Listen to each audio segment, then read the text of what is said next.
Masvidal really wants to do this rematch with Usman. And he's talking about it's not about the money, it's about competition. I got the recipe to beat that guy. Now, I must tell you that I really appreciate that because I also take it as very sincere. There is no back and forth, there's no beef, and there's certainly easier roads for Masvidal. By example, anybody. There's literally nobody else in the world you could put him against that will be more difficult than the champion of the world, Kamaru Usman. So just by default of that statement, anything he wants to do next is going to be easier. Okay, well, why wouldn't you want the easier path? Well, you don't want the easier path if you want that championship. And if you really think you learned something, you can beat the guy. That's cool. We love that. Now, how close is he to getting it? Let's try to break that down. I mean, if you unpack that division, you for sure have some hammers that have a right to that opportunity. Colby, by example. I mean, these guys were dead even two apiece. If you want to just look at it purely from a sportive architecture, which isn't how we look at it. But if you want to, of course, Colby, if you want to look at a rankings and who did what when, you can't ignore Leon. If you want to look at what is the right thing to do when an act happens that is outside of somebody's control that costs them an opportunity, Gilbert Burns. I mean, you have a number of directions you can go, but I don't know if any argument is stronger than that of Masvidal. And I don't argue that he is the strongest. I would imagine that Gilbert would be right in there in line with him. I imagine Leon, though he's been relatively quiet, is right in line with him. I would guess that Colby already has something to do. I'm making that guess purely on my own, but Colby has been relatively under wraps. So I'm drawing a conclusion that is because he doesn't need any calling out to do. He's already got something. That is speculative at best, but that's what I would surmise is happening. Okay. So now if you take Colby off the board, make him believe that he has something else to do. For some reason, Leon has been very quiet, which might lead you to believe either he can't get out of the country or he has something else to do. Hint, everybody? Okay. That does leave you with Gilbert, but a question of when. And it leaves you with Masvidal, who is saying he wants Usman, who, by the way, just did huge numbers. So now you got to start at looking, well, what's more compelling? And maybe it does make a level of sense to go ahead and run Gilbert out there. I don't know that because you come to the conclusion that Masvidal and Usman is what you would like to see the most, I don't know that that eliminates Burns. It might just mean that Masvidal hangs out for a minute.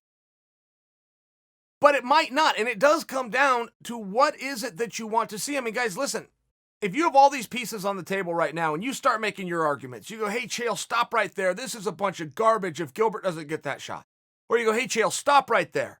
You can't tell me that Leon Edwards doesn't deserve a world championship, right? And you can start hedging your bets wherever you want. But if you start making those arguments and all of a sudden the announcement comes out, and we'll use Leon by example, all of a sudden the announcement comes out. We know who's in the sweepstakes.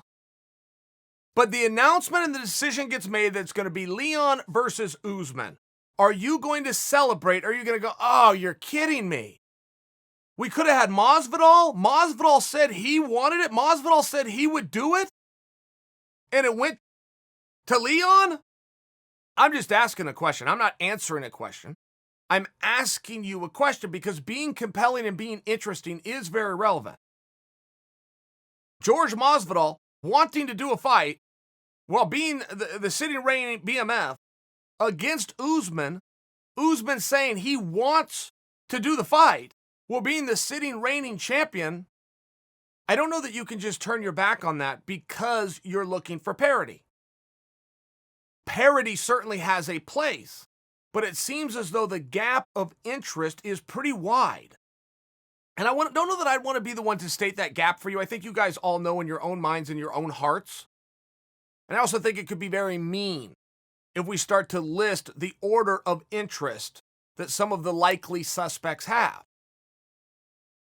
I do believe that the world, particularly the hardcores, us, do understand that Gilbert Burns had something happen and taken from him that was completely outside of his control, and we can relate to that.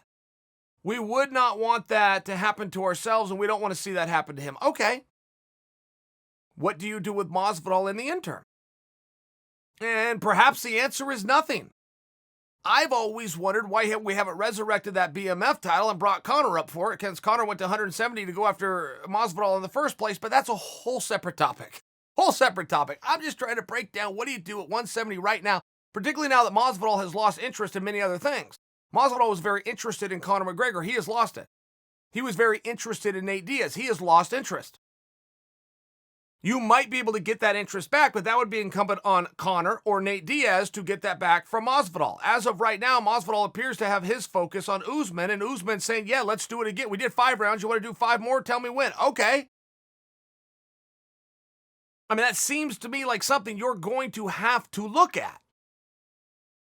Is that immediate? Is that down the road? Those decisions have to be made, but you see where the interest lies.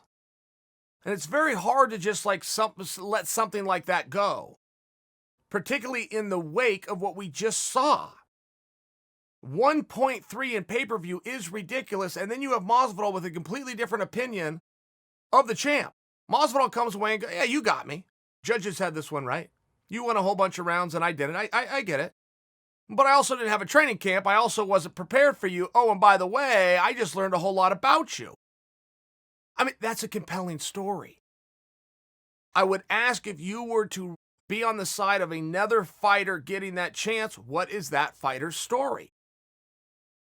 Now, Gilbert Burns is also going to have a very interesting story, which is these two used to train together. Their coaches will be with Gilbert. Gilbert did everything right, had an opportunity to take it away from him. I'm just saying, that's an interesting story. If somebody else has a history with Usman, who is guaranteed to be in that spot because he's the one bringing the belt, what is the story?